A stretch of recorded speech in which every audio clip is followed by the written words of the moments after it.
Welcome to Inspire Change, a new inspirational and motivational broadcast that strives to empower, educate, and inspire men in a positive way. Please join me in welcoming Gunter, international psychologist, author, speaker, and producer. Welcome everybody to another episode of Inspired Change. I thought I'd start this week off by creating, a more detailed framework about what I think my aims are from this podcast. I had someone asking me about it, and I understand where they're coming from. They're looking for, the person's an engineer. They're looking, for a really solid structure. And I don't have a problem with that. So I thought I'd start off there, and then I thought I'd dig into some of the, current affairs controversies which have grabbed my interest this week, because they highlight a whole range of issues that I think that we really need to dig deep into. And not only are they relevant to our individual well-being, but they're also relevant to our social well-being and how they dovetail. So, first of all, let me thank you for being part of the listening audience. Hopefully some of you may begin to participate in some meaningful conversations. As I said, this is about, reflective thinking and so on. But let me put this more precisely into the frame.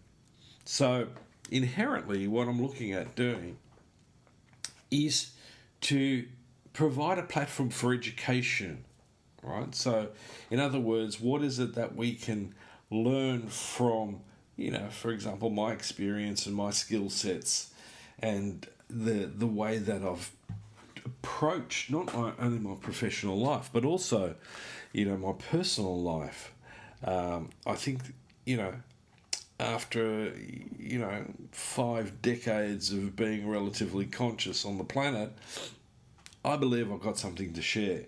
I'm not necessarily telling you how to live, but I certainly would like you to think about what you'd like to change. So let's focus on education, but also let's stimulate conversation. My view currently is that inherently social media is actually stifling it, not enhancing it. Algorithms are choosing to present us with the stuff that we already think and believe and, adhere to. It's not giving us any differences in opinions and beliefs and attitudes and ways in which we can, talk about them in a meaningful way. And I actually believe that stuff stimulates conflict.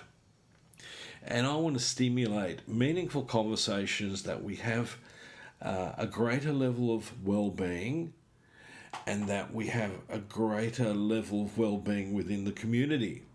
And I'm going to get more specific about that when I talk about things like peace and truth later on. Now, part of that process, obviously, is to raise self-awareness. I want you to become more aware. I was watching June recently with my wife, and, when Paul Muad'Dib was being tested by the Gom Jabbar, the Reverend Mother Gaius Mahim said to him, "Rise, you human." I'm not sure about the new, but at least rise human. And her distinction was, his level of ability to override fear. That was an illusion through the box, distinguished him from the animal and the human. Now, there's a whole ethical and all sorts of debates embedded in that, but I think there is a level of truth that we need to get into, and that is, as a self-conscious, self-reflecting human being, can't I begin to elevate what I contribute to my own life and those of others? Because at the moment, it feels like we're going backwards. We're having debates that we had in the 1920s and 1930s. And the fear is, that we're going to go into another state of war. Russia's trying to overrun Ukraine. At least that's what we're told. And I don't have any doubt that is actually what's happening. I mean, you don't put about 200,000 troops around a country without there being some intention, at least of intimidation, if nothing else. So, self-awareness. But that self-awareness needs to be really well connected to social awareness. And part of that is also particularly relevant to the issue of freedom of speech. And I want to dig into that particular topic more in this episode. But the other aim for this podcast is, as my movement and the program that I provide says, I'm about making good men great. So in order to do that, we need to tear masculinity from the clutches of patriarchy.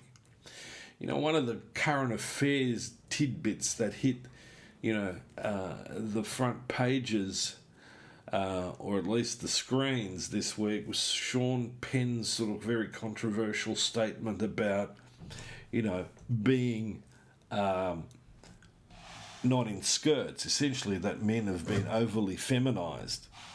Now, I'm not sure whether he really believes that, whether it's in fact happening, or whether this is just his way of, being controversial and getting again some attention through the media. I don't know, but it's how he's been quoted has certainly been a little bit confusing, to say the least.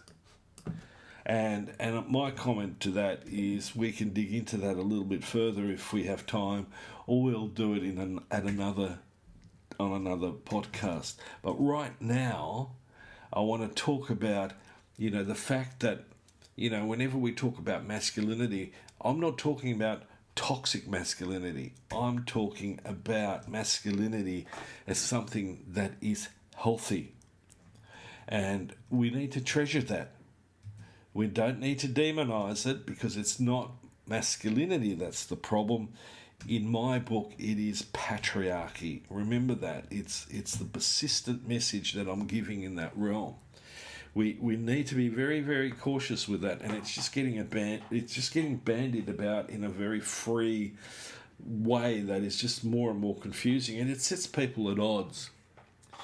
Now, the other aim is for people to have an understanding, for you listeners out there to really get hold of the idea that individual well-being is intricately linked to social well-being. And I'll talk about that when, I want to get and dig into the notion of what is peace over the next couple of podcasts. And the other question that arises then with that is, how do we align the two? Right? And it's a bit like, all of us work for someone. Now, some of us work for corporations. And one of the questions that often comes up for me in that context is, do individual values truly need to completely align with corporate values? And if so, how? What is it that we need to align together? Because it's not just one value.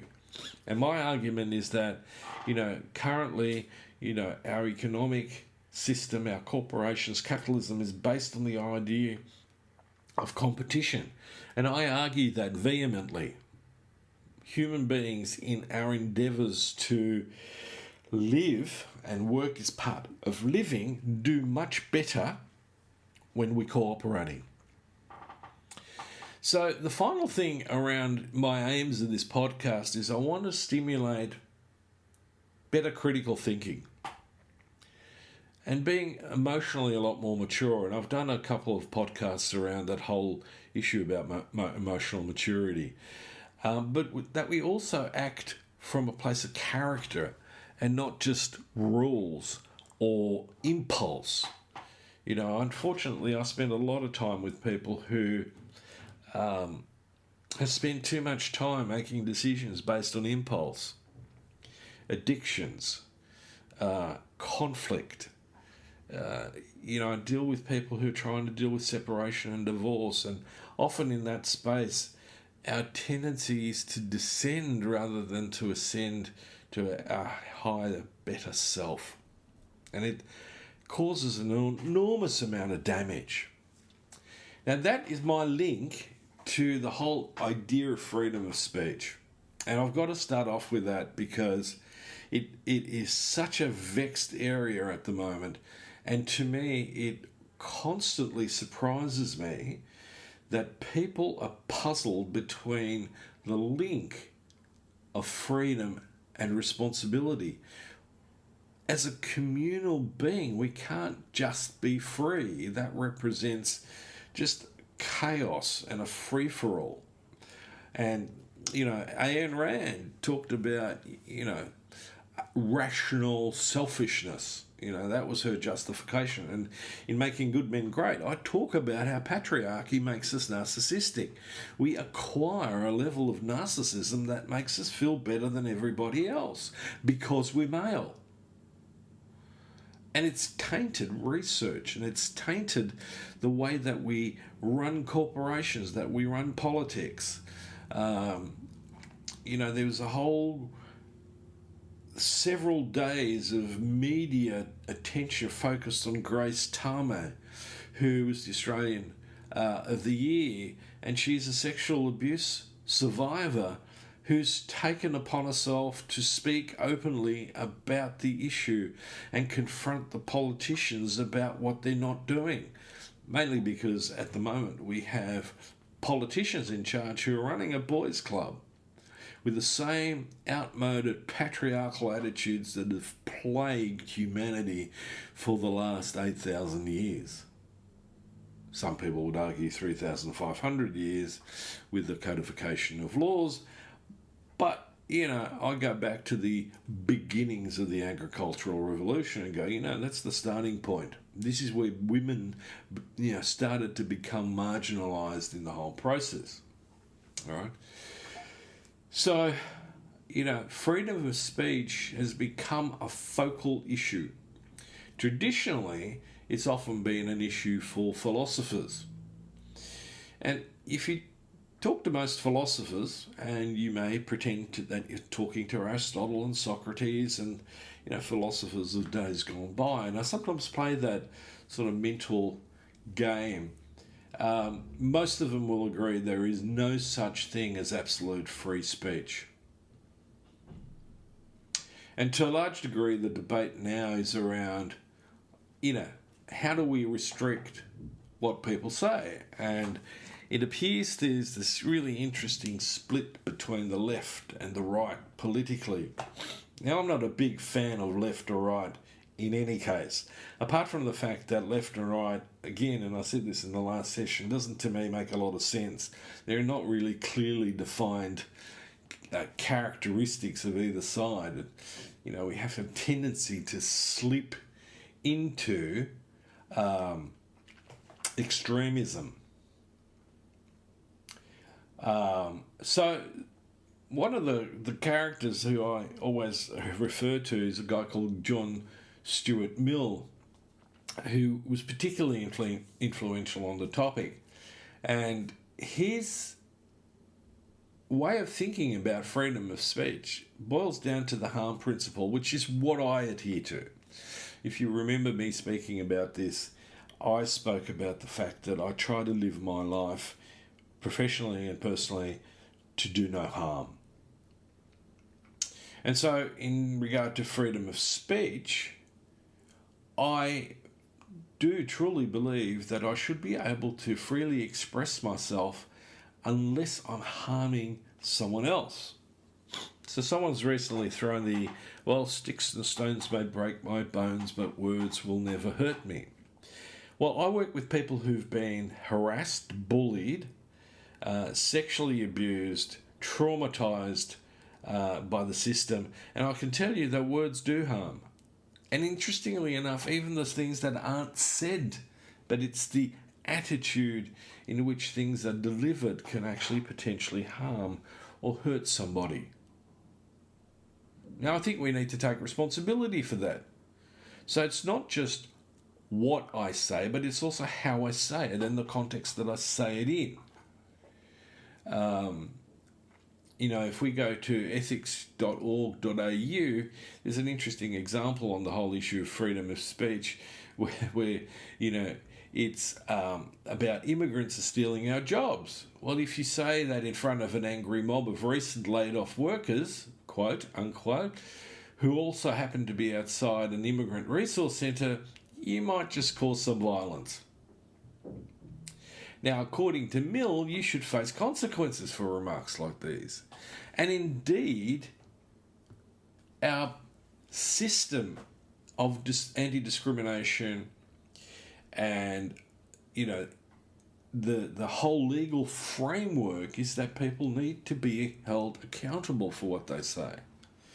Now, one of the interesting things that I always found was if we examine historically, the particularly important period prior to the Third Reich, the National Socialists spoke openly in progressively extremely hostile ways about all sorts of people, not just the Jews, but also Slavs, anybody who didn't fit the Aryan ideal.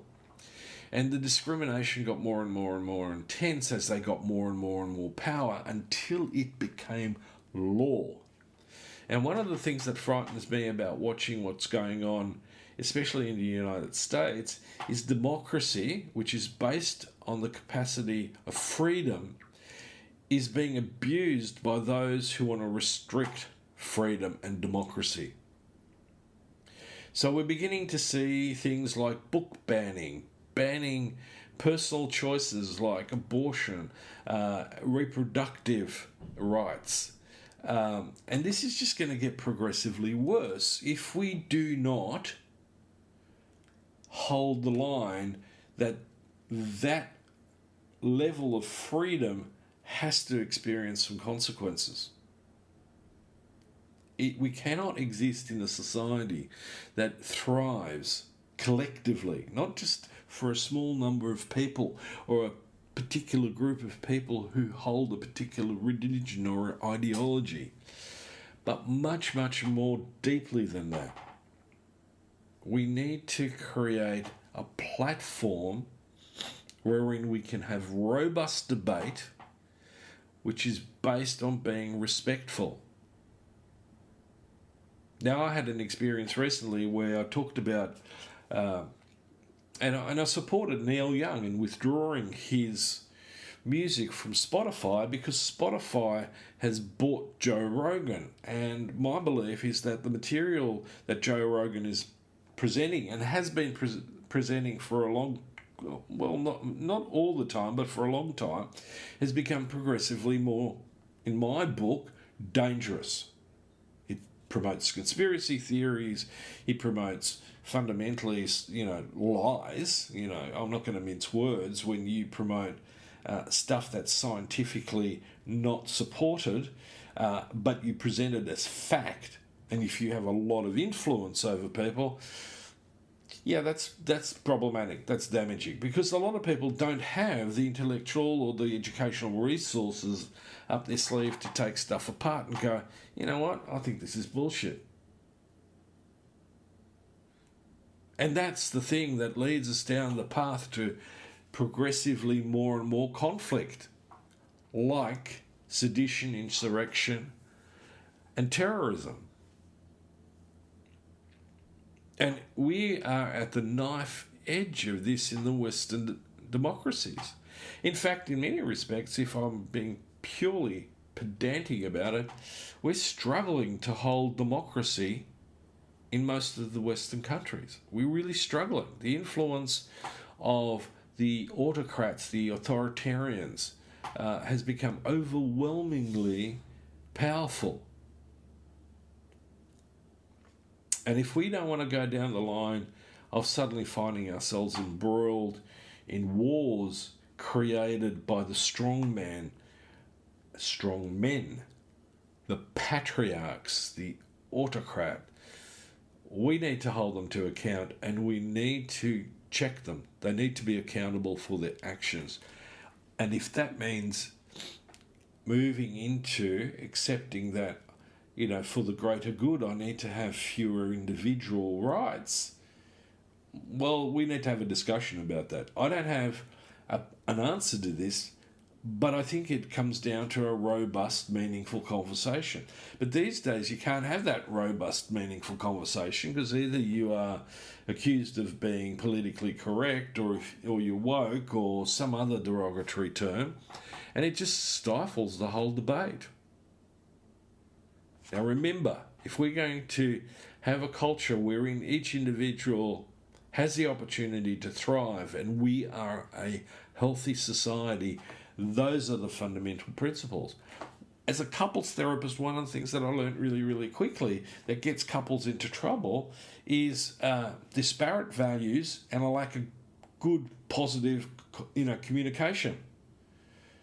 The Gottmans are very clear in that. There are 4 horsemen of the apocalypse in relationships. One is persistent criticism, denigration in a way, contempt, defensiveness, and stonewalling. And in the public arena, one of the things is, let's just ignore those people who talk rubbish.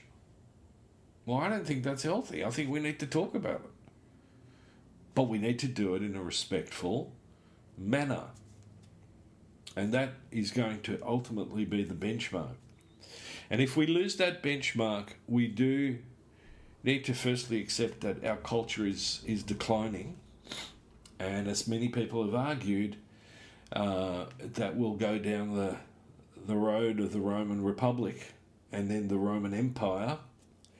And that is that we will cease to exist.